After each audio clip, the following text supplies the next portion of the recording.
ઇતિહાસના પાને અશ્વ પ્રેમીઓની તો ઘણી બધી કથાઓ લખાણી છે, પણ એક અશ્વ માટે 100 વીઘા 200 વીઘા કે 500 વીઘા નહીં, પણ 5 ગામ જેને જાતા કરી દીધા. એ નાગેશ્રી દરબાર કાથડ બાપુ વરુ હતા, અને કાથડ બાપુ પાસે સિંહણ નામની ઘોડી, પણ ઊંટ જેવડું જેનું ગજું અને ચંદ્ર જેવો સફેદ વાન, અને હાલી આવતી હોય તો ગાંડી ગીરમાંથી ભૂખી સિંહણ આવે છે એવું દ્રશ્ય લાગે. અને કાથડ બાપુનો અડધો ગરાસ નાગેશ્રીમાં અને બાકીના 5 ગામ એટલે કે બારમણ, ખમડિયાળા, રાયડી, પાટી અને નેસડી.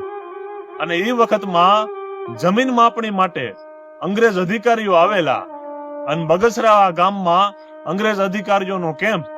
એટલે કાથડ બાપુ વરુ સિંહણ નામની ઘોડી લઈ અને જમીન માપણી માટે એમ કહેવાય બગસરા જાય છે.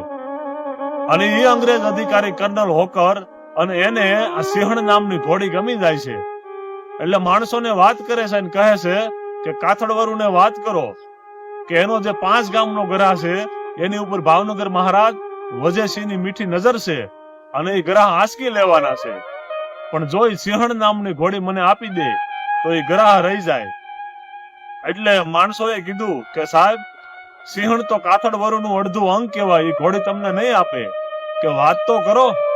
એટલે માણસો વાત કરે છે કાથડ બાપુ વરુને કે તમારા 5 ગામ ઉપર ભાવનગર મહારાજની મીઠી નજર છે, તમારો ગ્રાહ આંચકી લેવાના છે. પણ જો તમારે એ ગ્રાહને ન જવા દેવો હોય તો એનો એક ઉપાય છે. કે શું ઉપાય છે? કે તમારી આ સિંહણ નામની ઘોડી છે એ કર્નલ હોકરને ગમી ગઈ છે, એ જો ઘોડી તમે એને આપી દો તો તમારો 5 ગામનો ગ્રાહ ન જાય. અને ત્યારે કાથડ વરુએ કીધું હતું કે ભાઈ, સિંહણ તો મારું કાળજું છે, અને 5 ગામ જતા હોય તો ભલે જાય, પણ સાહેબની સવારી કોઈ દી સિંહણ ઉપર ન હોય. અને ત્યારે માણસોએ કીધું કે કાથડ બાપુ, કાલ સવારે દુનિયા દાંત કાઢશે કે એક ઘોડી હાટું તમે 5 ગામ જતા કરી દીધા.